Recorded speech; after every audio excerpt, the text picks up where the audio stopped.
Is America's war on Iran going to be Donald Trump's biggest mistake?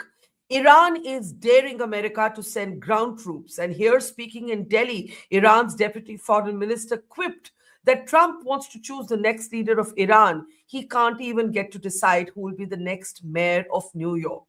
Amid the ongoing crisis, America has mysteriously offered a waiver to India for the purchase of Russian oil. For the record, India never stopped the purchase of Russian oil. In February, Russia remained India's largest supplier of crude.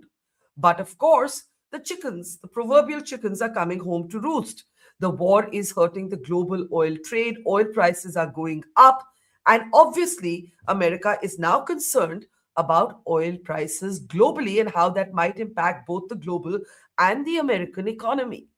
But is this just waiving one form of American unilateralism, the weaponizing of tariffs, for another form of American unilateralism, the war in Iran, which Indians may still have felt two steps removed from, till an Iranian warship was sunk by an American nuclear submarine in the Indian Ocean? On the program today, we'll be talking to experts from around the world to ask this one fundamental question. Has Trump started a war that he does not know how to manage or end? I'm Barkha. You're with the Mojo story. These images that are about to come up on your screen show how Sri Lanka swung into action. An action that was in fact aided and supplemented by India's Navy when Iran's warship IRIS Dena was sunk by a US nuclear submarine right in our backyard off the coast of Sri Lanka. The ship was in international waters, but it was within the EEZ, the exclusive economic zone of Sri Lanka. The sinking of this ship has created widespread disquiet in India. Just 2 weeks ago, the sailors of this ship were marching through the streets of Visakhapatnam in southern India, and that parade was reviewed by the President of India. Now, yes, technically and legally, the American action may have been something that India could do nothing about. But there has been a great deal of discomfort at what has happened. In the meantime, Dubai, Bahrain, other cities in the Gulf continue to be under target from Iranian missiles. Bahrain's state-run refinery came under missile attack. And now there are serious concerns about what this war, especially if it's protracted, might do to the price and the supply chain of oil and energy. Is this war turning out to be Donald Trump's gravest mistake? Politico in the United States of America is reporting that the Pentagon is prepared for this war to carry on till September. If that happens, will there be any part of the world left unscathed? And what might be the consequences for the world order as we understand it now, if there is indeed a world order that we understand anymore?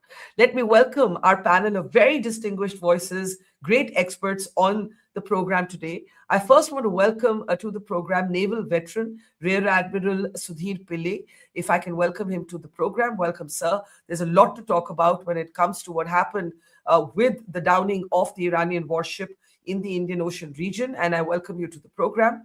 Ambassador Navdeep Suri is with us. He's somebody who spent a lot of time in the region that is now at the epicenter of this conflict, has an excellent piece out in the Tribune today with a very, very compelling title, which says the inmates are running the asylum, and more on that when we get into the conversation. Joining us from the United States of America today is Afreen Akhtar. Afreen is with the Carnegie Endowment for International Peace. Thank you, ma'am, for your time.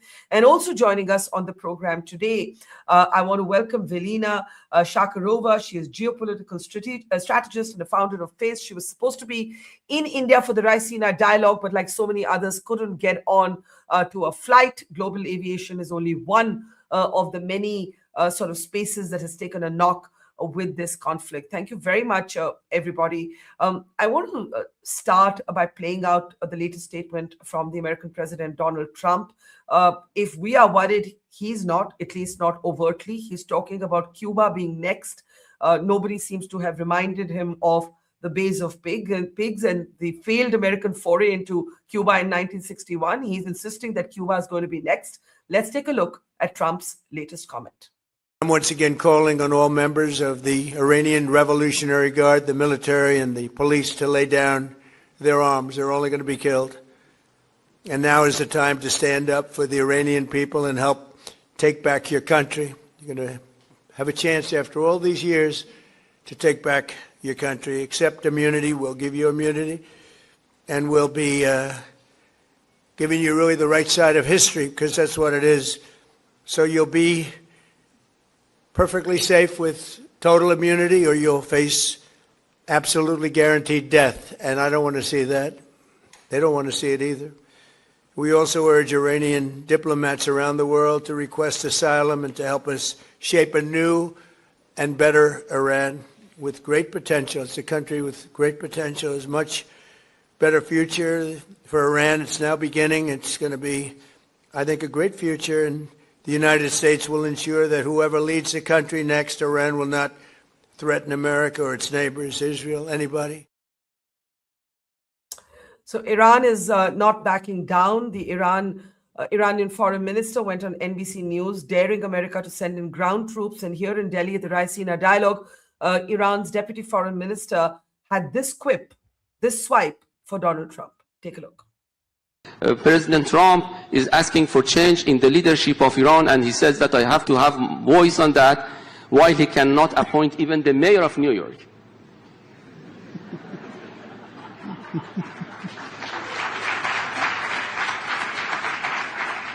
Can you imagine this colonial approach, that he would like to see democracy at home, but he would like to topple down a democratically elected president of Iran and assassinating other countries? So this is the path that they are going, and this is the heroic, resistance that we are doing. And the other path is inclusion. All right, I want to start with you, Afreen, if I may. This doesn't seem to have an end game in sight. It doesn't even seem to have a script for one. How is this being debated within the United States of America? Is there a pushback beginning? There have been now American casualties. We've seen very heated exchanges at White House press conferences, even on what the reportage of these last rites should be for fallen soldiers of the U.S. services. What is going on? And with political reporting that the Pentagon is preparing for this to carry on till September, I mean, this sounds, frankly, sorry to be impolite, it sounds absolutely crazy. I'll be honest, Barkha, it is absolutely crazy. And to your question about what the end game is, there isn't one. And we know that because the administration has, throughout the process of this war, described very different goals. One is ending Iran's nuclear program. One is triggering regime change. Another is deterring an imminent attack, which I think has been debunked by many in the political community. But fundamentally, those are three different wars with three different strategies and three different end states. And if you can't define the objective, you can't define the end state. So what you're seeing in Washington is a really rigorous debate. I mean, I think members of Congress, particularly Democrats, have come out generally uniformly opposed to the war, while Republicans are falling in line. We'll see if those political factions continue as this war progresses, with really no timeline in sight. And is there public sentiment? Is there public appetite? Or is that too hard to say at this moment? There's actually been widespread public opposition before the war started.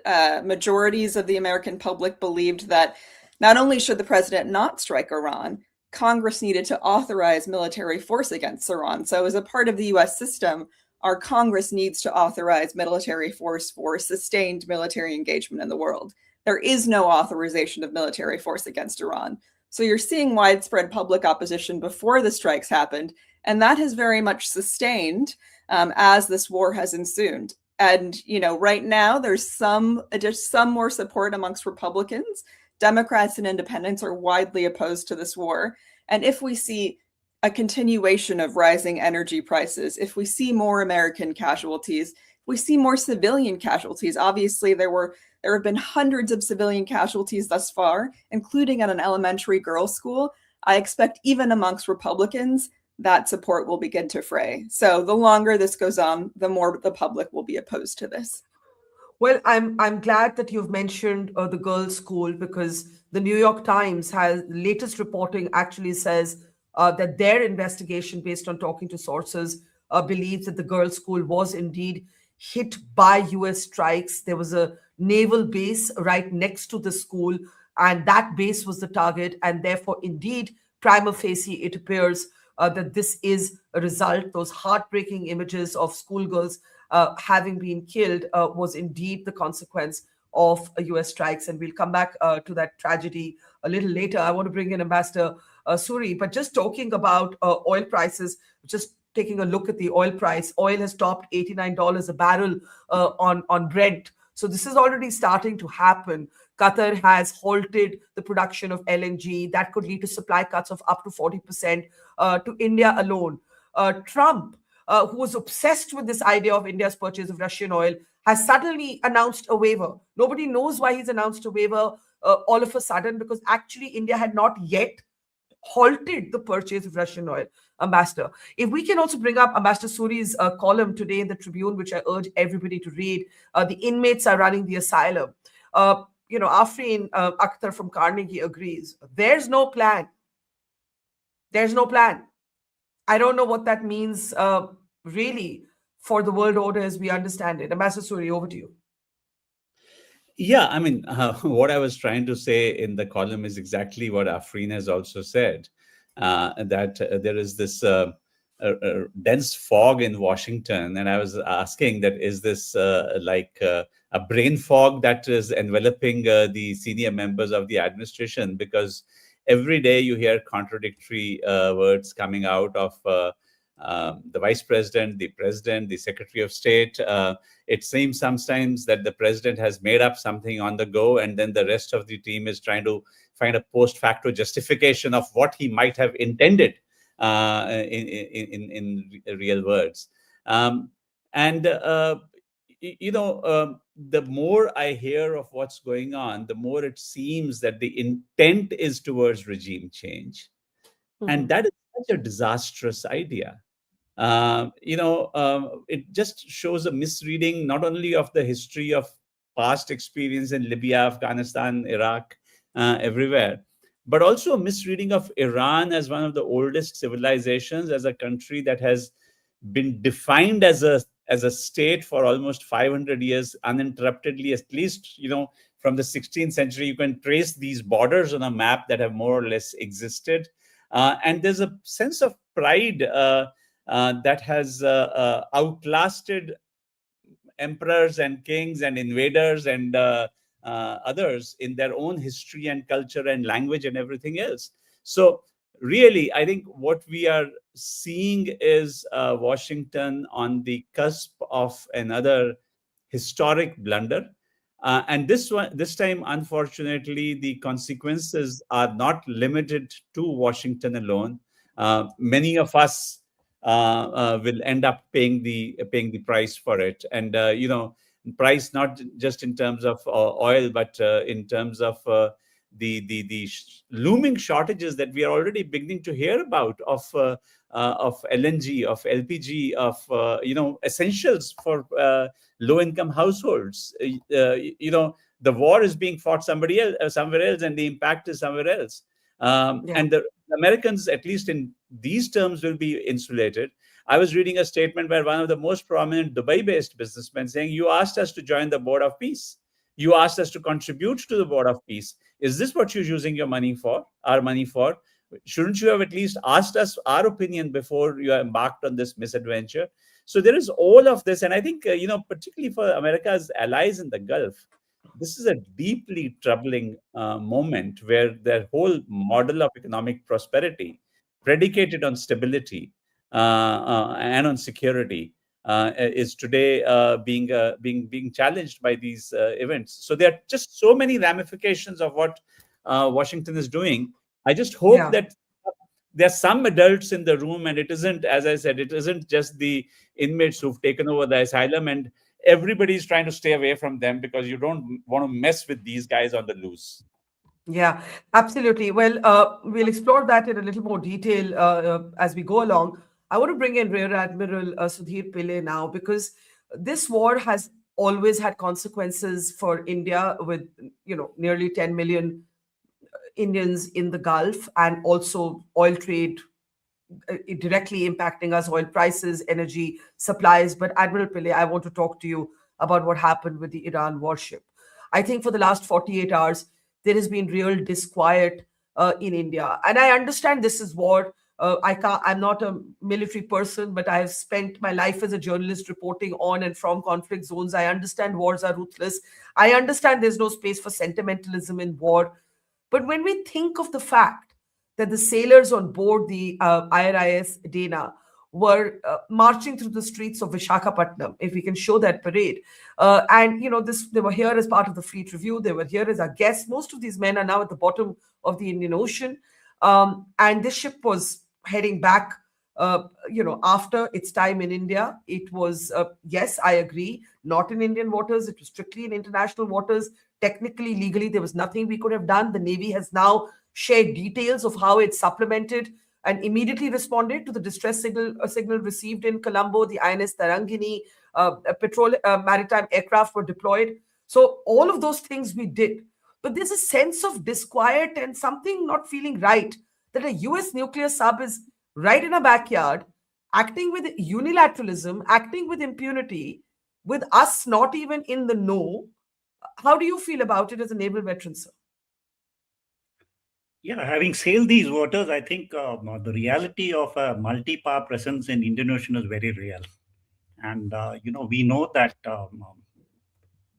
units like the nuclear submarine act in a very stealthy manner. Couldn't have just been that nuclear submarine. There would have been cooperating units, possibly a satellite system, probably maritime patrol aircraft like the P-8 Poseidon. So it's there. It's very much there. And when war comes to our back door, these kind of scenarios will come about and will affect all of us. But it's like you say, there's a disquiet in India. I think it's because of this very emotional connect we have with the fact that this was a ship returning from the IFR in Vizag. Its next port of call, as I read, is Kochi. It would have been maybe a bunkering. For refueling, I believe it had to go to Kochi. Yeah. That's right. That's right. And here, yes, it was in the high seas technically, and was a legitimate target as per the laws of armed conflict at sea. But then, there is a disquiet about this, and it really opens up a Pandora's box on our seas as open and freedom of navigation. Is it actually so relevant? It is not. I think in such cases, we see that naval power can be brought to bear, and it can really affect not just a ship or its crew, but it's actually affecting stability in a larger sense. And the economic aspects of it is something that time will tell. If it's a short war, it's going to be short. I'm not so bothered about the way the prices of oil will go up, but it's the supplies, the assurance of supplies, the seas being kept open, which is very important. And every such sinking, people talk of insurance around the Gulf of Hormuz and thereabouts. I think insurance will go up in various other routes also, which bring energy and flows into India and such other places. So this is a larger issue here. Yeah, I think you raise an excellent point about whether the seas can even be kept open. From an Indian perspective, there's an estimated 23,000 seafarers on India-flagged vessels as well as foreign vessels who could be stuck right now as we speak. So really, we're talking about a cataclysmic consequence for the world. I want to bring in Velina now. Velina, you have been arguing that this isn't going to end anytime soon. There are others who believe that, Trump will need a face saver. He'll go for a face saver. He'll face a domestic backlash. But your sense from everything I've been reading, from your comments on social media, is that this could be protracted. What's your take? Well, as my co-panelists have already highlighted, there is no clear agenda when this war started, and war goals are changing by the day. And that is a strong indicator for you that this war, even if at the beginning, in the initial phase, was meant to last probably a few days. Remember, we had another leader who also announced that his war will last only a few days. And we are meanwhile in the 5th year. And I mean, of course, the Russian war against Ukraine. Here, in the initial phase, probably the calculus was for this war to last 1 to a few weeks. Meanwhile, there are also statements pointing to that line of September. Anything that goes beyond the, let's say, 5-6 weeks is already very bad news domestically for the US administration, because it will backfire significantly in terms of inflationary impact, in terms of oil and gasoline prices. And voters do not vote on the scoring agenda of an US administration abroad. Voters always, actually take the decision based on the way how their household is being affected. So all in all, I think the major issue here is the gap between the strategic ambitions of this administration when they started to make a move on Iran and the reality. There is a major gap. When they started this war, I think that they had something in mind similar to the extraction mission in Venezuela, that they would, in this case, actually exercise. Well, that's what I was going to ask you, Velina. Technically, Trump could have ended this with the killing of Khamenei. He could have said, like he did in Venezuela, it's not like he managed to bring some big change in Venezuela. He took the leadership out, he brought them to America, and Venezuela carries on just the same. He could have, at the killing of Khamenei, said, okay, I've done what I had to, now it's up to the Iranian people, he could have ended it there. He didn't. Why do you think that is? Because of reality. Iran is not Venezuela. It's a very different scale of a scope of country, networks in the region. Iran has the very strong backing of China and Russia. Different scale again. I mean, Venezuela is a hub for Chinese and Russian influence, but this is a very different scale. And Iran has, as we are observing, also all these mechanisms and multi-layered modes of governance which are functioning. So they have decapitated the top of the political prism, if you like, I mean the pyramid, but actually below everything is still functioning, and that's the reality. So again, the gap between ambitions and reality is hitting back, is firing back at the US administration. And now, of course, they can announce a victory every day. That would be absolutely possible. But the point here is what's the end goal? I argue that there is a huge mismatch between the Israeli and the American end goals in this game as well. Regime change was not necessarily on the agenda of the US administration. Again, the way how the Israelis want to do that, if they are going to strike every next leader who is being announced, whether it's the supreme leader or whether it's political leader, you understand that the US administration would need a partner to sign any agreement, any ceasefire or whatsoever, which would not be possible. Second point I want to make is that, and we should not ignore this, I think that part of the calculus, and of course we are in the speculatory environment here, so we are just reading the puzzle pieces, nothing more than that. But I think that there was a major calculus here also to remove Iran from this, bigger great game ahead of the US-China summit, ahead of, the major competition that's on the horizon between the Americans and the Chinese in all terrains. And they, I think, really thought that it's possible to change the leadership, to turn it into more pro-Western kind of leadership, to make Iran play along, similarly to what happened with Venezuela, for the sake of actually weakening China in the long run, which obviously, once again, backfired.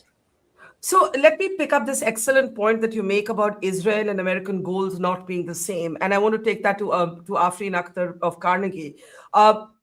Even sections of the MAGA base are criticizing Trump for this. You've got Marjorie Taylor Greene, Megyn Kelly saying, why is America fighting this war on behalf of Israel? Why aren't there more voices from the Republican base asking that question, Afreen? Because I think it's a fair question is the answer, Barkha. In a moment of candor, Secretary of State Rubio admitted that the United States went into this war because They had credible intelligence that Israel was going to attack Iran, and that would have implications for U.S. forces in the region. So what does that mean? That fundamentally means we went into this war at the behest of Israel, specifically Prime Minister Netanyahu. And regime change has fundamentally been his objective of Iran for the last 20, 30 years. And this gets to your earlier question as well, Barkha. I don't think it would be fundamentally acceptable for Netanyahu to see a regime remaining in place in Iran after the killing of Ayatollah Khamenei. That's why this war is continuing beyond what we saw in Venezuela. You can't just take the leader out and leave the regime in place, because fundamentally that remains an existential threat to Israel in the eyes of Netanyahu. And so I think that's really behind it. And what you're seeing is the Republican Party, which has historically been a stalwart of Israel, Netanyahu's greatest ally in the United States, really beginning to question some of that. The United States also provides, by law, $3.8 billion in military assistance to Israel per year. And there are increasing numbers of people on both the left and the right that are questioning that. You know, Israel is a wealthy country. It has a very complex and advanced defense industrial base. In fact, their defense industrial base competes with American defense firms in global markets. And, you know, whereas U.S. military assistance to Israel was initially meant to help Israel defend itself in the region, over the decades that we've provided it, we've seen Israel become much more capable, and ultimately, within the last couple of years in particular, become an aggressor in the region. So the roles have reversed, and David is no longer fighting Goliath. In fact, Israel is now Goliath in the region. That's so interesting. Ambassador Suri, if I may ask you to talk about how you think the Gulf countries might react. As you said, there is this viral letter written now by a UAE business leader to Trump, an open letter to Trump saying, what the hell, right? But my question is a little more fundamental. Why are they not pushing back? They have the leverage. They have the leverage with the United States of America to say, you need to stop this now. This is devastating our cities. This is devastating our countries. How does it suit them to have Trump carry on this madness? So, Barkha, if we go back, say, about 10 years or so, when the JCPOA was signed, the nuclear deal during Obama's time, the Gulf countries were extremely unhappy because they saw Iran at that time as an existential threat. And they worried about Iran's proclivity to meddle in their internal affairs, to use Shia communities in countries like Bahrain and Saudi Arabia as a bridgehead for fomenting unrest. And they were very unhappy that Obama and the sort of P5+1 went ahead and signed an agreement without any Arab state on the table when it directly impacted them.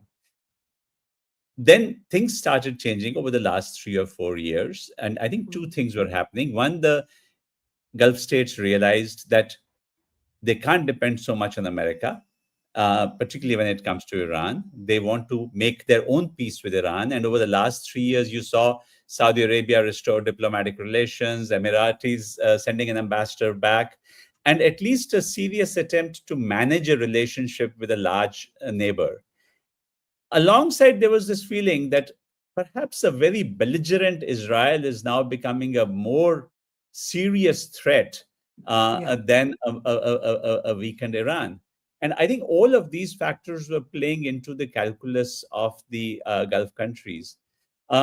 Today, many friends that I've spoken to, they say that we feel completely let down by America for what it has done. We oppose this war. We kept saying that we oppose this war, and yet this war has been brought up on our heads. Today, where does it leave them? One, they realize that they didn't have the leverage in Washington that they thought they did, that Trump will still take their billions and do whatever he pleases to do. And second, that they still despite Iran's aggression against them, will have to find a way to live with Iran, looking at the longer term. And so you see this dilemma being played out, where you have statements saying we reserve the right to respond, but actually there has been no practical But action. what if they were to say, as UAE has said, that we will not allow our territory to be used for aggression against Iran? They said this anyway early, but that doesn't prevent the Americans from overflying and using their airspace. And I don't see any Emirati or Qatari shooting down an American fighter plane over its airspace. Yeah. So I think implicitly or explicitly the support does go on. But it is extremely troubling for them to find themselves in this situation. And particularly UAE as a country that I know rather well, they've tried to manage this. They've actually managed to interdict more than 92% of the incoming projectiles. But even 5 out of 100 coming through is 5 too many, and it disrupts that, cracks that carefully built image of stability and safety that they nurtured so assiduously over the years. Yeah. Rear Admiral Pillay, if I may bring you in on the seas, you spoke about the impact on the movement, the supplies. We also need to talk about the safety of, sailors. What concerns you the most? And what concerns you the most with, again, I want to turn our attention back momentarily to the ship that went down. The fact that the Americans can come in, do this, say that, it was quiet death. It does also raise concerns for our sphere of influence. How much can we really push back against a hegemon? Trump is determined to be a hegemon, and that's what we're really up against. Yeah, I think one thing that's very clear about Indian policies in recent times is this non-aligned policy that we maintained. The way I look at it today, vis-a-vis these states in the Gulf who have aligned very closely with the US, I think they're in a much better place today. And let's even talk about Israel and the US. There is clearly the escalatory logic. I don't think the US has under control. Israel seems to be controlling it. And under these circumstances, as a military person, I would be seriously worried about how do you set the military aims when these political objectives are not too clear or they are changing. So under these circumstances, there will be instability, supplies, shipping. They will all be affected by the kind of instability that prevails. And it'll only mean to not just the prices going up, but flows will actually stop, will slow down. A few weeks, we can brazen it out. But if it goes on for more than a month, I would think countries like India will really be in a tough place. And that's the kind of a scenario we need to get avoided. Trump has spoken about 4 weeks or so. But will this escalatory logic, this logic differential between Israel and US, will it lead to this 4 weeks extending further? Then it can be a very tricky place. You make an excellent point, sir, about the escalatory ladder. Who's in control? Is it the Pentagon? Is it Netanyahu? And you say you think it's Israel. Yeah, so there is, just a while earlier in my Substack, I looked at this from very theoretical terms, and what I figure is that when you have in alliance theory, this business of US and Israel having the act together is very, very tricky.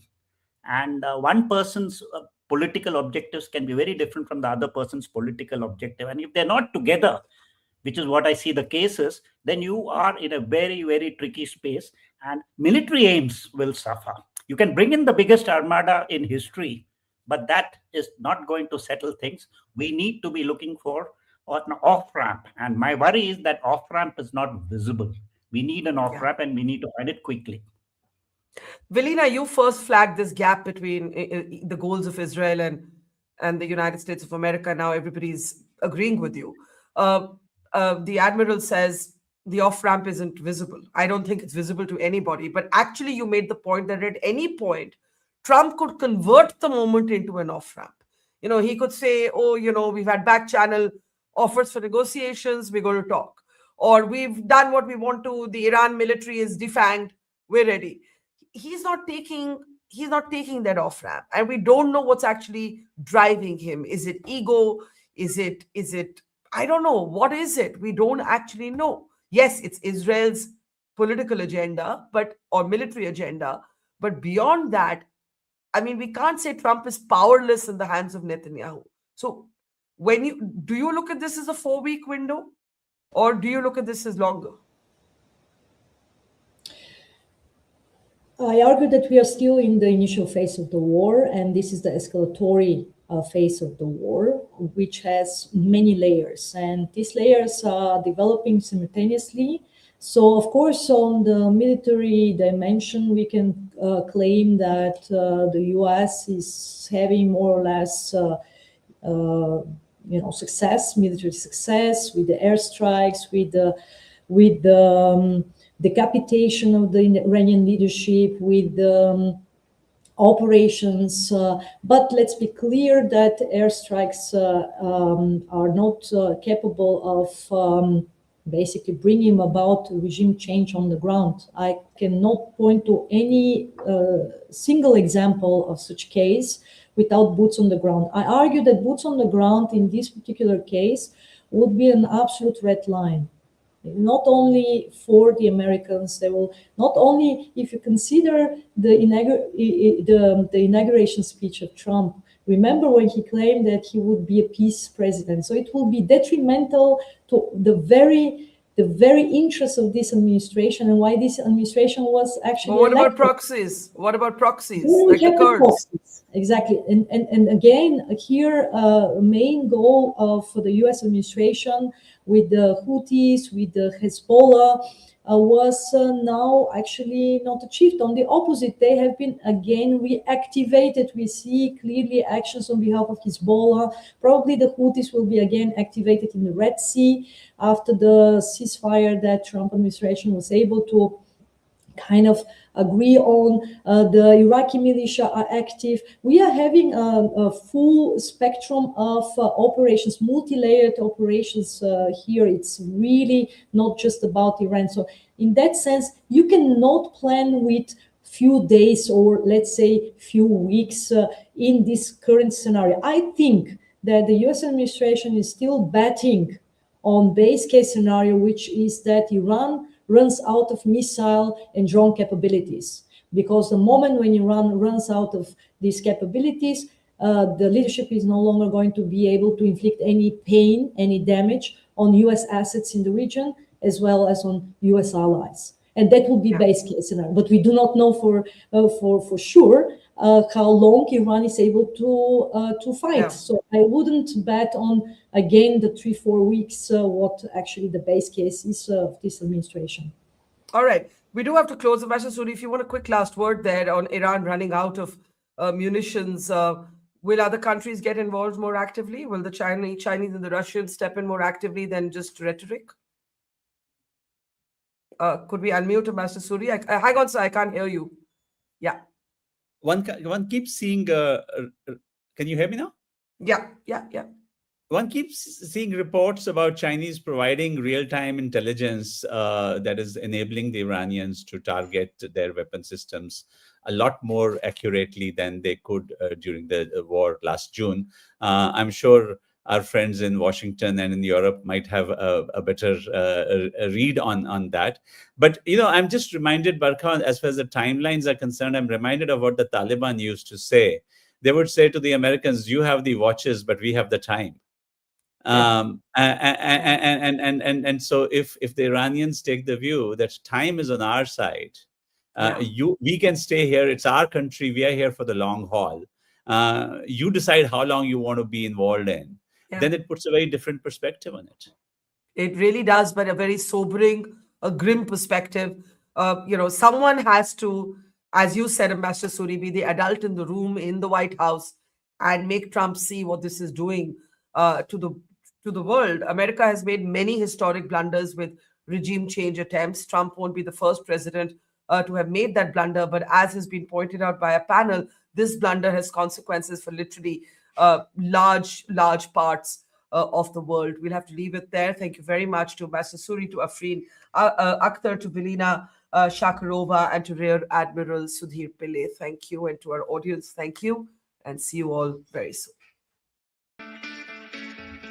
It's great to see you here. Thank you for watching our work.